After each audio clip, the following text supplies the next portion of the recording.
The Apple Watch Ultra 3 is finally out, but I am not going to buy it. Hey guys, welcome back to my channel. If you're new around here, my name is Ronan and I make product and tech reviews, and in today's video I'm going to run through Apple's latest product release and tell you why I'm not going to be buying the Apple Watch Ultra 3 even though I had the money specifically set aside for it before it launched. But before I get to that, let's quickly run through the new iPhones. So the iPhone 17 is probably the least interesting thing that Apple launched this year, but I do think the iPhone 17 is a solid upgrade. Aside from some new color options, the phone itself looks identical to last year's iPhone 16. And then there's all the usual upgrades like better battery, better camera, new processor, all that kind of stuff. But one surprising upgrade is that the iPhone 17 now comes with a ProMotion display. And for anyone who doesn't know, ProMotion just means that the display can refresh at 120 Hz and then scale down all the way to 1 Hz to save battery life depending on what the display is being used for on the phone at any given time. So quick example of that, if you're using an always on display and your phone is locked and it's not doing anything, the screen will essentially refresh at 1 Hz, which essentially means that it will refresh once every second. And then if you're doing something like maybe you're playing a game on your phone, it will ramp all the way up to 120 Hz to give you a really smooth gaming experience. And my iPhone 16 Pro has a ProMotion display, and so did my iPhone 13 Pro before that. And to be honest, I never really noticed it, especially like compared with if I was using a phone that didn't have a ProMotion display. So for me, if I was in the market for an iPhone 17 this year, the fact that it comes with a ProMotion display wouldn't really be like a big draw or consideration for me. But on the whole, I do think the iPhone 17 does look like a fantastic option for anybody who is looking to upgrade their iPhone this year. And I would absolutely recommend that you take a look at it and consider it if you're planning on either upgrading your iPhone or getting an iPhone for the first time this year. Okay, so if the iPhone 17 was the least interesting release, let's take a look at the most interesting one, the iPhone Air. The iPhone Air is the slimmest iPhone Apple have ever produced with an overall depth of 5.64 millimeters. And the iPhone Air also replaces the iPhone 16 Max in terms of where it sits in the lineup. So despite being incredibly slim, it does have an overall larger form factor than the iPhone 17 because it has a bigger display, much more in line with the iPhone 17 Pro Max. And then another thing about the iPhone Air is that it is stunning. It has a titanium chassis, and then it has a ceramic shield on the front and the back. And then again, for anyone who doesn't know, ceramic shield is just Apple's branding for the toughened glass that they use on their iPhones. But one thing to touch on here with the iPhone Air is that because it's so slim, it does appear that there might be a little bit of a trade-off in overall performance, specifically with the camera quality and the battery life. So the camera on the iPhone Air has one fusion lens and a 48 megapixel sensor.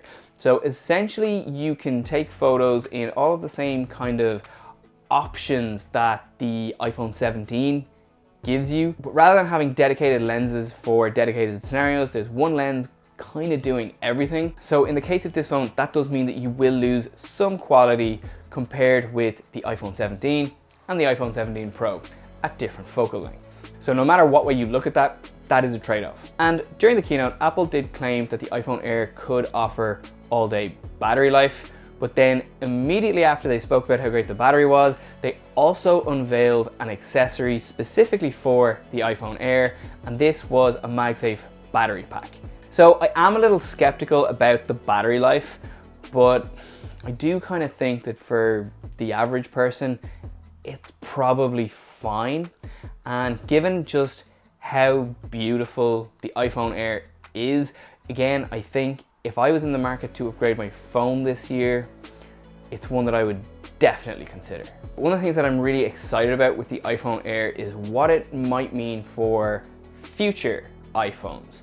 And the first thing that struck me when I saw it unveiled at the keynote was we've heard rumors about a foldable iPhone for years. And actually, I think kind of the current rumors all this year have been suggesting that we might actually see that foldable phone next year. So I am kind of wondering if like the technology and the research and development for the iPhone Air is really going to play a part in that, because you have to imagine that if Apple were making either a foldable phone or a flip phone, that they would use the technology that's in the iPhone Air to keep it super slim, so that when the phone is in its folded form, it's going to be less bulky. So you have to imagine that all of the learnings that Apple have made in developing the iPhone Air can be applied to a product like that. Also, if Apple do launch like a clamshell or flip iPhone next year, they can just take my money.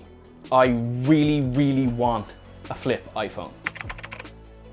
Okay, so the iPhone 17 Pro then is quite the departure from last year's iPhone 16 Pro. This year, the iPhone 17 Pro is made from aluminium rather than the titanium chassis that the iPhone 15 Pro and 16 Pro both had. And on the one hand, I'm a little bit sad about this because I do love the fact that my iPhone has a titanium frame, but I do completely understand why Apple have chosen to do this. The combination of titanium and glass is not great for thermal management. And actually, when I first got my iPhone 16 Pro, I noticed that it got so hot when I was using it that I actually thought there was something wrong with it when I first got it. So the new aluminium design on the iPhone 17 Pro combined with the new vapor chamber inside the phone means that the phone will just be much better at managing heat dissipation, and that should mean that overheating should be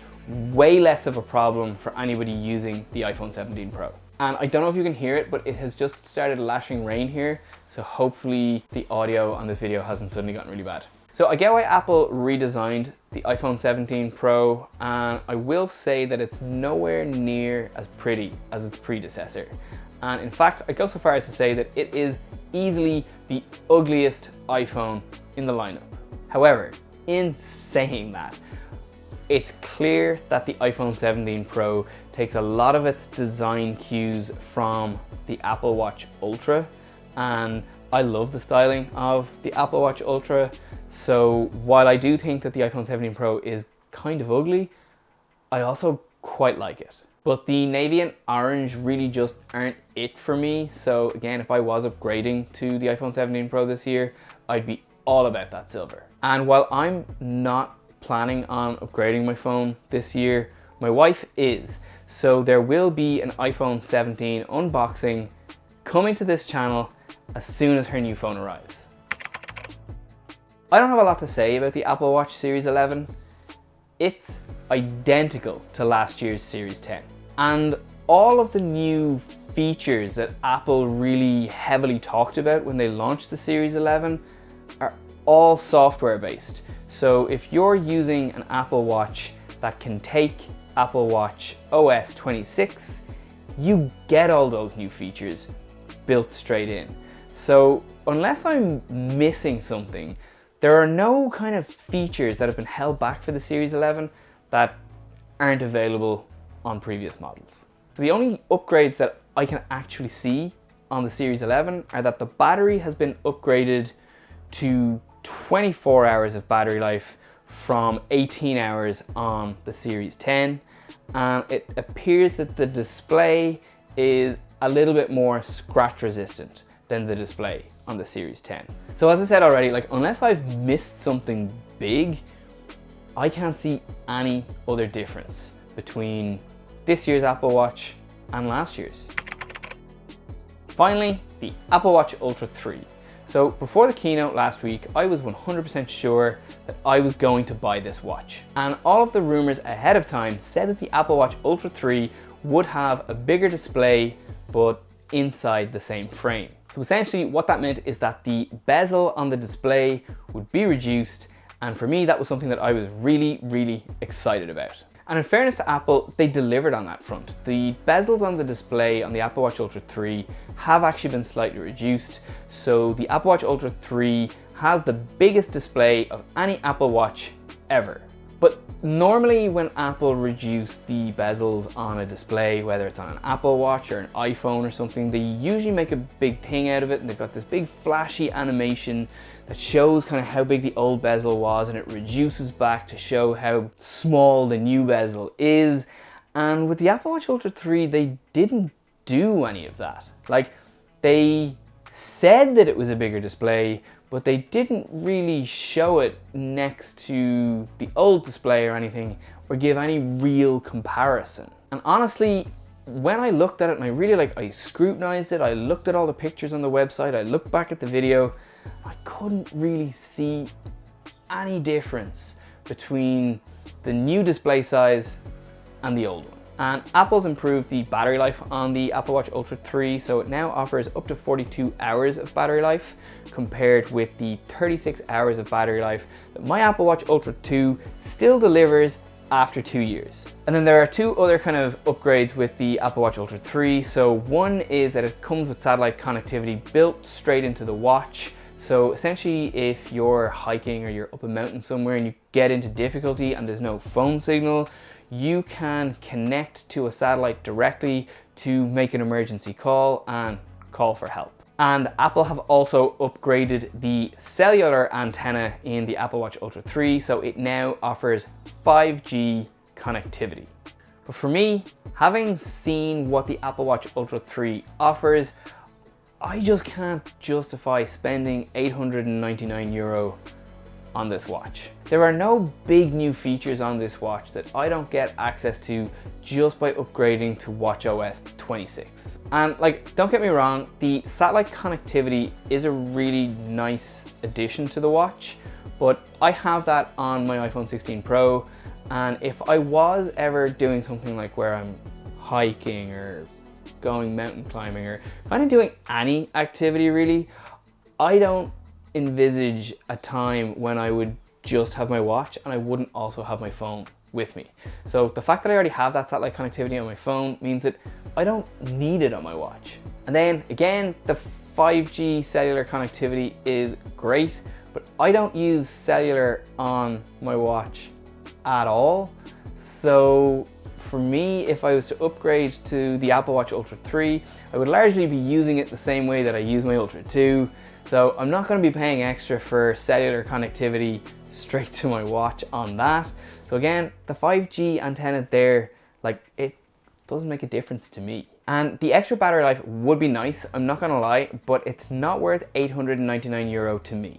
And finally, that bigger display. So before the keynote last week, that is actually all I needed to upgrade to the Apple Watch Ultra 3. But now that it's out, I feel like it's not enough of an increase to justify upgrading to the new watch. So I thought at a minimum the bezel on the Apple Watch Ultra 3 would be roughly about half the size it is on my Apple Watch Ultra 2. But now it looks like the increase is so marginal that I might not even notice it unless I have the two watches sitting side by side.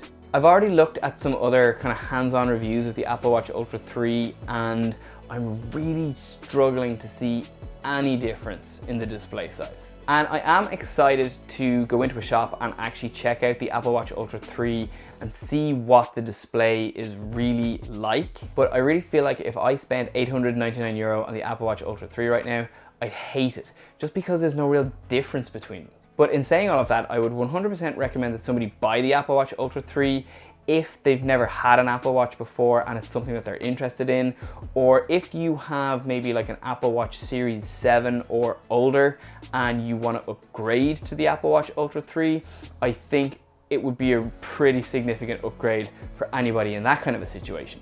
But honestly, I think if you have an Apple Watch Series 9 or newer, or you have either the Apple Watch Ultra 2 or the original Apple Watch Ultra, I'd hold off until next year if you can. Because really, the Apple Watch Ultra 3 is very much an incremental update.